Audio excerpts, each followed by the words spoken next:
Final accounts of cooperative society. ये topic BCom, BBA, MCom, GDCA, CA and CMA students के लिए एक बहुत ही इम्पोर्टेंट टॉपिक है। आज के सेशन में हम final accounts of cooperative society के बारे में डिस्कस करेंगे, जिसमें हम देखेंगे कि कोऑपरेटिव सोसाइटीज के फाइनल अकाउंट कैसे प्रिपेयर किए जाते हैं। देखिए यहाँ पे सेंटेंस कहता है final accounts of cooperative societies are prepared in form N. तो एक स्पेसिफिक फॉर्म दिया है कोऑपरेटिव सोसाइटीज एक्ट में, एक स्पेसिफिक फॉर्मेट दिया है, उसी फॉर्मेट में या उसी फॉर्म में हमें ये फाइनल अकाउंट प्रिपेयर करने होते हैं। तो देखिए कोऑपरेटिव सोसाइटीज अलग अलग टाइप की होती है, बट हमारा जो सिलेबस है, अकॉर्डिंग टू सिलेबस हमें consumer cooperative societies, then credit cooperative societies और हाउसिंग कोऑपरेटिव सोसाइटीज, ठीक है। तो ये सिलेबस का पार्ट है, इन पे ही फाइनल अकाउंट के प्रैक्टिकल प्रॉब्लम्स आते हैं। तो कंज्यूमर कोऑपरेटिव सोसाइटी के केस में क्या होता है, consumer cooperative society goods purchase करती है बल्क में, मैन्युफैक्चरर से या होलसेलर से गुड्स परचेस करती है और वो गुड्स अपने मेंबर्स को रीजनेबल रेट में सेल करती है। तो consumer cooperative societies basically goods goods में डील करते हैं। तो उस इसीलिए हमें कंज्यूमर कोऑपरेटिव सोसाइटीज के केस में ट्रेडिंग अकाउंट बनाना होता है, जहां पर हम ग्रॉस प्रॉफिट फाइंड करेंगे, उसके बाद नेट प्रॉफिट के लिए प्रॉफिट एंड लॉस अकाउंट और फाइनेंशियल पोजीशन के लिए हमें बैलेंस शीट प्रिपेयर करना होता है। It means consumer cooperative societies के केस में हमें trading account, profit and loss account और बैलेंस शीट प्रिपेयर करना होता है। उसके बाद नेक्स्ट जो फॉर्म है या टाइप है कोऑपरेटिव सोसाइटीज का, वो है क्रेडिट कोऑपरेटिव सोसाइटीज। तो क्रेडिट कोऑपरेटिव सोसाइटीज बेसिकली क्या करते हैं, वो फाइनेंस में डील करते हैं, मनी में, एक तरह से ये कोऑपरेटिव बैंक ही होती है।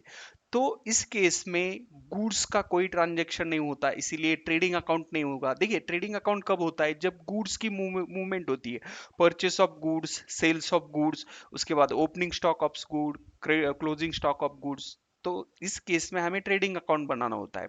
पर क्रेडिट कोऑपरेटिव सोसाइटीज के केस में गुड्स इन्वॉल्व नहीं होते हैं, वहां पर गुड्स का कोई सवाल ही नहीं होता, इसीलिए ट्रेडिंग अकाउंट प्रिपेयर नहीं करना है, हमें directly profit and loss account और बैलेंस शीट प्रिपेयर करना है। सिमिलरली हाउसिंग कोऑपरेटिव सोसाइटीज के केस में भी गुड्स इन्वॉल्व नहीं होते, इसलिए हमें profit and loss account and balance sheet, इस केस में हाउसिंग कोऑपरेटिव सोसाइटीज के केस में जो प्रॉफिट एंड लॉस अकाउंट है उसे हम इनकम एंड एक्सपेंडिचर अकाउंट भी कहते हैं। इसका रीजन मैं आपको आगे जाके बताऊंगा, ठीक है।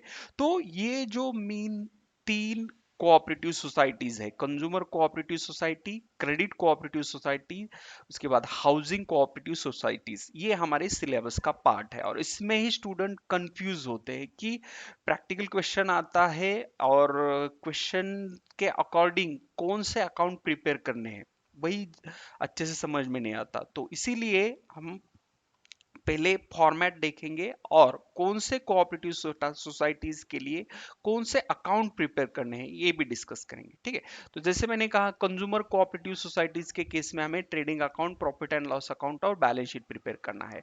और ये बहुत ही इजी है। अगर कंज्यूमर कोऑपरेटिव सोसाइटीज पे आपको प्रैक्टिकल प्रॉब्लम आता है तो आपको trading account, profit and loss account और बैलेंस शीट आप जैसे 11 स्टैंडर्ड या 12 स्टैंडर्ड में प्रिपेयर करते थे फाइनल अकाउंट, उसी तरह से करने, इसमें कुछ अलग फॉर्मेट नहीं है। ट्रेडिंग अकाउंट में ओपनिंग स्टॉक होगा, उसके बाद परचेसेस होंगे, उसके बाद direct expenses like carriage inward, wages वगैरह होंगे। और ट्रेडिंग अकाउंट के क्रेडिट साइड पे सेल्स, उसके बाद क्लोजिंग स्टॉक ऑफ गुड्स, ये सारी चीजें आएंगी। प्रॉफिट एंड लॉस अकाउंट में डायरेक्ट एक्सपेंसेस डेबिट साइड पे, इनडायरेक्ट एक्सपेंसेस डेबिट साइड पे और इनडायरेक्ट इनकम क्रेडिट साइड पे। तो इस तरह से होगा। अभी क्रेडिट कोऑपरेटिव सोसाइटीज के केस में ही जो फॉर्मेट है फाइनल अकाउंट का वो अलग है, और यहाँ पर ही स्टूडेंट कंफ्यूज होते हैं। तो ये जो फॉर्मेट है, ये फॉर्मेट हम आज के लेक्चर में डिस्कस करने वाले हैं, ठीक है। तो यहाँ पे देखिए ये जो फॉर्म एन दिया है कोऑपरेटिव सोसाइटीज एक्ट में, उसमें ये फॉर्मेट दिया है कि इसी फॉर्मेट में आपको कोऑपरेटिव सोसाइटीज के फाइनल अकाउंट प्रिपेयर करने। तो प्रॉफिट एंड लॉस अकाउंट का फॉर्मेट कैसे, देखिए प्रॉफिट एंड लॉस अकाउंट के फॉर्मेट में 16 आइटम्स है या 16 टाइटल्स है डेबिट साइड में, और क्रेडिट साइड में मेनली 5 टाइटल है, ठीक है। तो अभी डेबिट साइड में आप देखिए फर्स्ट है इंटरेस्ट, और इंटरेस्ट में लिखा है पेड एंड पेएबल।